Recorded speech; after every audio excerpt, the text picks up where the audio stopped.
বিয়ের ৭ মাস কেটে গেছে, কিন্তু সেই স্বপ্নময় জীবনের জায়গায় এখন একাকিত্ব, নিঃসঙ্গতা আর একরাশ অজানা ভাবনার ছায়া এসে ঢেকেছে আমার শ্বশুরবাড়ির চারপাশ। আমি জানতাম না বিয়ের অল্প কিছুদিন পরই আমার স্বামী বিদেশ চলে যাবে। জানলে হয়তো আমি এই বিয়েটা করতাম না, কারণ এই বাড়িতে শ্বশুর শাশুড়ি কেউ নেই, নেই কোনো আত্মীয় স্বজনের আনাগোনা, কেবল আমি আর ঘরের দেয়ালে ঝুলে থাকা কিছু ফ্রেমের হাসি। স্বামী যখন জানালো সে বিদেশ যাবে এবং আমায় একা রেখে যাবে এই নির্জন বাড়িতে, তখন আমার খুব ভয় হয়েছিল। আমি তাকে বলেছিলাম, ছোটখাটো একটা ব্যবসা শুরু করো, তুমি যদি আমার পাশে না থাকো তাহলে এই বাড়িতে আর তো কেউ নেই, কিভাবে থাকব? কিন্তু সে একগুঁয়ে ছিল, বলল, এই দেশে কষ্ট করে বড় কিছু করা যায় না, আমি বিদেশে গেলে অনেক ইনকাম করতে পারবো, আমাদের ভবিষ্যৎ অনেক সুন্দর হবে। আমি চুপ করে গিয়েছিলাম, তবে তার চোখে ছিল কিছুটা আক্ষেপ আর কিছুটা স্বপ্ন। সেই সময় সে আমাকে আশ্বস্ত করল, তোমার চিন্তা করতে হবে না, তুহিন তো তোমার ছোট ভাই, সে আমাদের বাড়িতে এলে এই বাড়ির খেয়াল ও তোমার দেখাশোনা করতে পারবে, তাকে এখানে রেখে দাও, তুমি ওকে একটা স্কুলে ভর্তি করিয়ে দিও, সে এখানে থেকে লেখাপড়া করবে আর তোমাকে দেখাশোনাও করতে পারবে। আমি প্রথমে দ্বিধায় পড়ে গিয়েছিলাম, তুহিন তো এখনও ছোট, ক্লাস 9-এ পড়ে, কিন্তু আমার মনের ভেতরে ভয় আর নিঃসঙ্গতার যে অন্ধকার, সেটা এতটাই ভারী ছিল যে শেষ পর্যন্ত আমি বাবাকে ফোন করে সব জানালাম। বললাম, বাবা, তুহিনকে কিছুদিনের জন্য আমার শ্বশুরবাড়িতে পাঠিয়ে দাও, আমার স্বামী বিদেশ যাচ্ছে, ও বিদেশ চলে গেলে বাজার সদাই আর বাড়ির খেয়াল কে রাখবে? তুহিন থাকলে একটু সাহস পাব। বাবা এক মুহূর্ত থেমে বলল, তুই তো জানিস তুহিন ছোট, তাও যদি তুই মনে করিস ওর থেকে তুই সাহস পাবি, তাহলে ওকে পাঠিয়ে দিচ্ছি। তারপরই ঠিক হয়ে গেল, আমার স্বামী যাবার 3 দিন আগে তুহিন আমাদের বাড়িতে চলে এলো। হালকা ব্যাগ, বই খাতা আর চোখে কিছুটা কৌতূহল, কিছুটা দায়িত্ববোধ নিয়ে সে ঢুকল বাড়িতে। আমাকে দেখে বলল, আপু, আমি আছি, তুমি কোনো চিন্তা করো না, দুলাভাই যাক, তুমি চিন্তা করো না, বাজার করা থেকে শুরু করে ঘরের সবকিছু আমি সামলাবো, তুমি শুধু আমাকে বলো কি দরকার।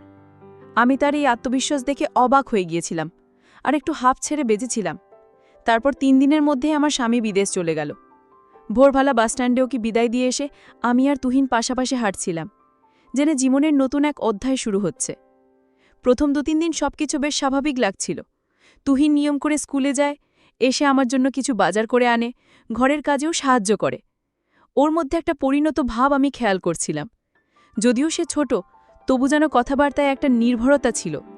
কিন্তু তারপর ধীরে ধীরে কিছু ছোটখাটো অদ্ভুত জিনিস খেয়াল করতে থাকলাম, যেগুলো শুরুতে গুরুত্ব দিইনি, যেমন ঘরের দরজাগুলো একটু খোলা থেকে যায়, আমার ব্যবহৃত জিনিস এক জায়গার জিনিস অন্য জায়গায় রাখা, একটু এদিক ওদিক, কিংবা তুহিন মাঝে মাঝে অদ্ভুতভাবে তাকিয়ে থাকে আমার দিকে। আমি ভাবি, ও তো ছোট ভাই, হয়তো কল্পনায় কিছু ভাবছে বা হয়তো কেবল চিন্তিত হয়ে আছে। কিন্তু আমার মনে এক অজানা অস্বস্তি বাসা বাঁধছিল, যা আমি ঠিক ধরতে পারছিলাম না। হয়তো নতুন নতুন বাড়িতে আসার জন্য। তবে একদিন এমন কিছু ঘটল যেটা আমাকে বাধ্য করলো ভাবতে, তুহিনের এই বাড়িতে আসা কি শুধু আমার দেখাশোনা করার জন্য, নাকি এর আড়ালে লুকিয়ে আছে কোনো অদৃশ্য রহস্য? স্বামী যখন বিদেশ পাড়ি জমালো, তখন মনের ভেতরটা এক অদ্ভুত শূন্যতায় ডুবে গেল, যেমন কেউ হঠাৎ পায়ের নিচ থেকে মাটি সরিয়ে নেয়। বাড়ির প্রতিটি দেয়ালে, জানালায়, এমনকি রান্নাঘরের টিনের ছাদের শব্দেও নিঃসঙ্গতার ছায়া বসেছিল। কিন্তু তুহিন ছিল বলে সাহস পেয়েছিলাম, কারণ ও বলেছিল, আপু, তুমি একা নাও এই বাড়িতে, আমি আছি, যতদিন দুলাভাই না আসে আমি এই বাড়িতেই থাকব। আমি ওর কথায় ভরসা পেয়েছিলাম, স্কুলে ভর্তি করিয়ে দিয়েছিলাম। ক্লাস 9-এ ওর নতুন যাত্রা শুরু হয়েছিল। দিনে স্কুল, বিকালে বাজার আর রাতে বই নিয়ে বসে পড়া, সবকিছু বেশ নিয়ম মাফিক চলছিল। কিন্তু কদিন না যেতেই একটা অদ্ভুত পরিবর্তন চোখে পড়ল।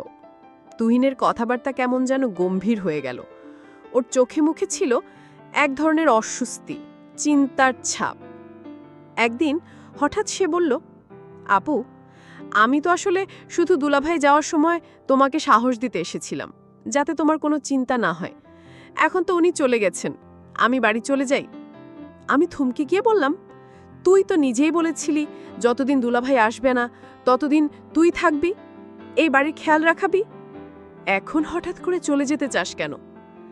তুহিন একটু চুপ করে রইল, তারপর বলল, আপু, সত্যি বলতে এই বাড়িটা আমার ভালো লাগছে না, কেমন যেন অস্বাভাবিক লাগে। একা একা মনে হয়, মাঝে মাঝে মনে হয় কেউ যেন তাকিয়ে আছে, বা ঘরের বাতাস ভারী হয়ে যায়। আমি ওর দিকে অবাক হয়ে তাকিয়েছিলাম। তুই কি ভয় পাচ্ছিস? তুহিন বলল, ভয় না, কিন্তু একটা অস্বস্তি হয়, যেন সবকিছু খুব নিঃশব্দ আর অচেনা হয়ে গেছে। তাছাড়া দুলাভাই তো নেই, তুমি একা আছো। আমি তাকে বললাম, দেখ তুহিন, আমি তো তোকে বলেছি তুই থাক, আর তুই থাকলে আমার ভালো হয়। তুই যদি এই বাড়িতে না থাকিস, তাহলে এই বাড়ির দেখাশোনা কে রাখবে? তুহিন খানিকক্ষণ চুপ থেকে বলল, আপু, আমি থাকব, তবে আমার একটা কথা রাখতে হবে। আমি হেসে বললাম, বল, কি চাই? ওর মুখটা হঠাৎ গম্ভীর হয়ে গেল। বলল, তুমি সেটা আমাকে কখনো দেবে না। আমি অবাক হয়ে বললাম, তুই চাইবি আর আমি না দিব, এটা কি হয়? সে বলল, তাহলে শোনো, আমি এখনই বলবো না, পরে বলবো। আমি হেসে বললাম, আচ্ছা, পরে বলিস। এরপর কিছুদিন সবকিছু স্বাভাবিক মনে হচ্ছিল, কিন্তু আমি মনে মনে ভাবছিলাম তুহিন কিছু একটা মনে লুকিয়ে রেখেছে। মাঝে মাঝে রাতে আমি রান্নাঘরে পানি নিতে যাই, দেখি সে জেগে বসে আছে। আবার কখনো দেখি জানালার পাশে দাঁড়িয়ে বাইরে তাকিয়ে আছে, যদিও বাইরে তেমন কিছুই নেই। একদিন আমি জানতে চাইলাম, তুই রাতে এত জাগিস কেন? তুহিন একটু চমকে গিয়ে বলল, ঘুম আসছিল না আপু। আমি আর কিছু বলিনি, কিন্তু এরপর একটা দিন এলো যেদিন ও আমার মুখোমুখি হয়ে বসল এবং বলল, আপু, তুমি বলেছিলে আমার কথা রাখবে, তাই না? আমি বললাম, হ্যাঁ, বল। ও বলল, তুমি আগে কথা দাও, রাগ করবে না। আমি একটু অবাক হলেও বললাম, আচ্ছা, রাগ করব না। তখনও বলল, তুমি দুলাভাইকে অনেক ভালোবাসো, তাই না? প্রশ্নটা শুনে আমি একটু থমকে গেলাম। তারপর বললাম, হ্যাঁ, স্বামীকে তো ভালোবাসতেই হয়।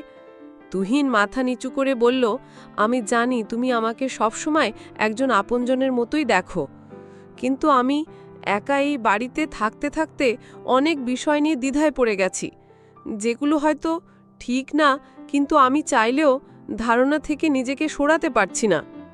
আমি গম্ভীরভাবে বললাম, তুই এখনই নিজেকে সামলে নে। তুই তো আমার ছোট ভাইয়ের মতো, আমাদের সম্পর্ক পবিত্র। তুই তো আমাকে ভুলভাবে ভাবতে পারিস না। তুহিন মাথা নিচু করে চোখ মুছল, বলল, আমি চেষ্টা করছি নিজেকে সামলাতে। মাঝে মাঝে দুলাভাইয়ের ঘরটা দেখে খুব শূন্য লাগে। আমি ওর পাশে বসে বললাম, দেখ তুহিন, আমাদের সম্পর্ক যেন সবসময় বিশ্বাস আর সম্মানের থাকে, এটাই সবচেয়ে জরুরি। সেদিন রাতটা সে নিজের ঘরে একা কাটালো। পরদিন আমি দেখলাম সে খুব নীরব হয়ে গেছে। স্কুলে গেলেও চুপচাপ, আমার সাথেও কম কথা বলে। বুঝতে পারছিলাম ওর মধ্যে একটা মানসিক দ্বন্দ্ব চলছে, কিন্তু আমি বুঝতে পারছি না তার মানসিকতা কি। তবে একদিন হঠাৎ সে আমার সামনে একটা পুরনো চিঠি নিয়ে এলো। বলল, আপু, এই চিঠিটা আমি তোমার আলমারির নিচে পেয়েছি। আমি অবাক হয়ে চিঠিটা খুললাম। সেটা আমার শ্বশুরের লেখা, যেখানে লেখা ছিল, এই বাড়িতে একটি পুরনো অভিশাপ আছে যা প্রতি পুরুষ প্রজন্মে ফিরে আসে।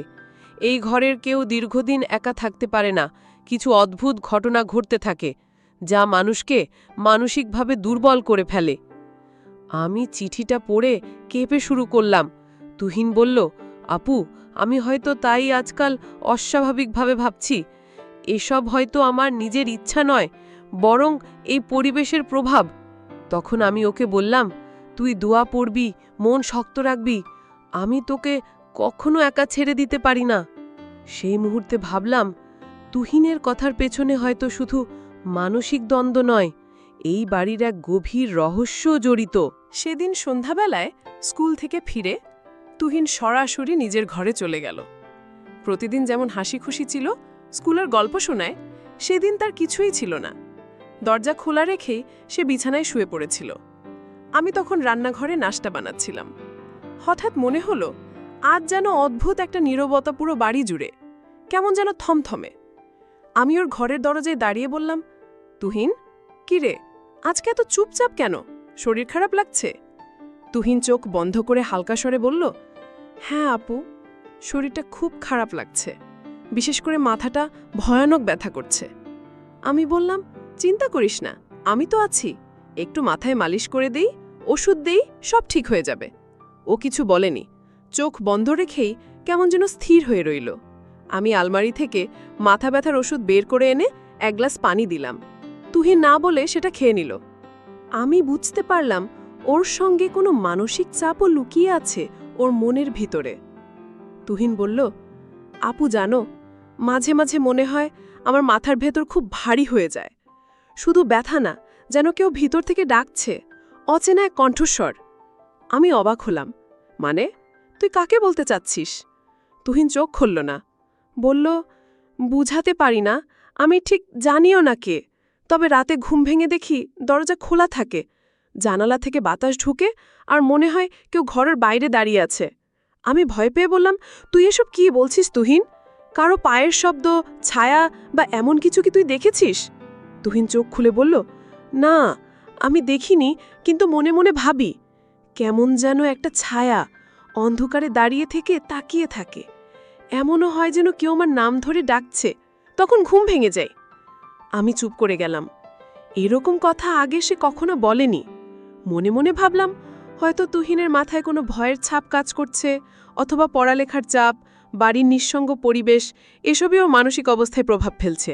তারপর আবার মনে পড়ে গেল, তুহিন তো বলেছিল কিছু একটা বলবে আমাকে, যেটা এখনো বলেনি। আমি জিজ্ঞেস করলাম, তুহিন শোন, তুই তো সেদিন বলেছিলি যে আমার সঙ্গে একটা কথা বলবি, যেটা খুব গুরুত্বপূর্ণ।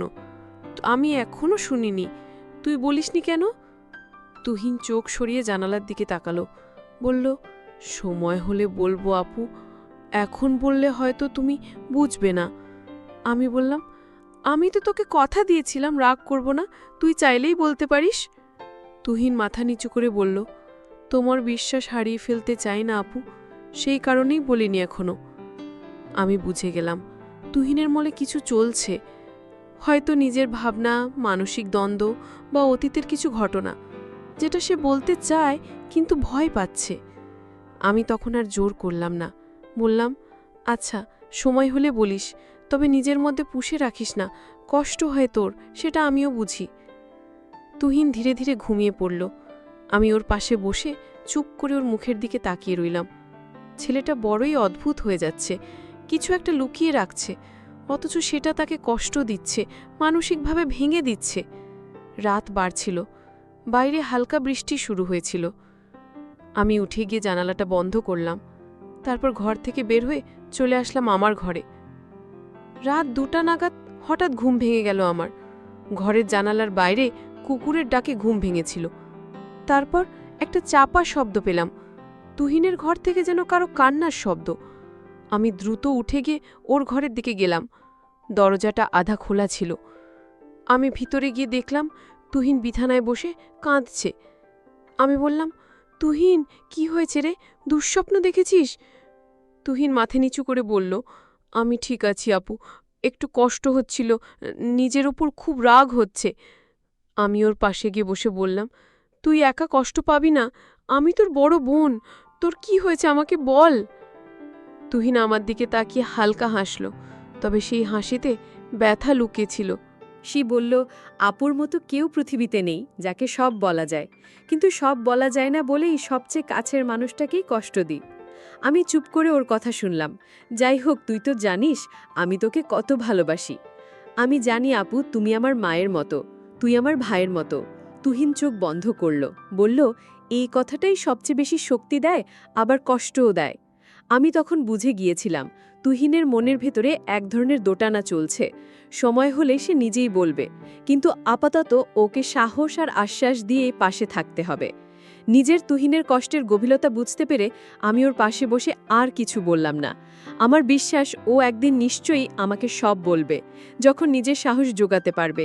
আপু, আসলে আমি তোমাকে যে কথাটি বলতে চেয়েছিলাম সেটি হলো আমি বাড়িতে থেকে চলে যেতে চাইছিলাম না। আমি বাড়িতে থেকে চলে যাওয়ার অভিনয় করছিলাম। আমি তোমাকে পরীক্ষা করেছিলাম যে তুমি আমার বড় বোন কতটা আমাকে খেয়াল রাখো। কিন্তু আপু, আমি একটা বিষয় বুঝতে পারলাম, আসলে আমি তোমাকে কোনো কথাই বলতে চাই না। এটা আসলে আমি এমনিই বলেছিলাম, দেখি তুমি কি করো। কিন্তু তুমি এটাই প্রমাণ করলে যে ভাই বোনের সম্পর্ক সারা জীবন যেন পবিত্র থাকে এবং এই সম্পর্ক যেন কোনোদিন শেষ না হয়ে যায়। আর তুমি এমনভাবে আমার দেখাশোনা করেছো, সেটা নিজের মায়ের মতো। আসলেই তুমি একজন সত্যিকারের বোন, যার কোনো তুলনা হয় না। পরদিন সকাল, সূর্যের নরম আলো ঘর ভর্তি করছিল। তুহিন আজ একটু হালকা লাগছিল, কিন্তু ওর চোখে সেই দৃষ্টির ছায়া মুছে যায়নি। ওর মধ্যে এখনও লুকানো সেই গল্প, সেই বেদনাই যেন ছিল। আমি ওকে খাওয়াতে নিয়ে আসলাম। ওর প্রিয় প্যানকেক আর চায়ের কাপ হাতে দিয়েছিলাম। তুহিন ধীরে ধীরে খেতে লাগলো। এভাবেই আমাদের গল্প শেষ হলো। এক ভাই বোনের অটুট বন্ধন, যেখানে ভালোবাসা আর বোঝাপড়াই ছিল সবচেয়ে বড় অস্ত্র।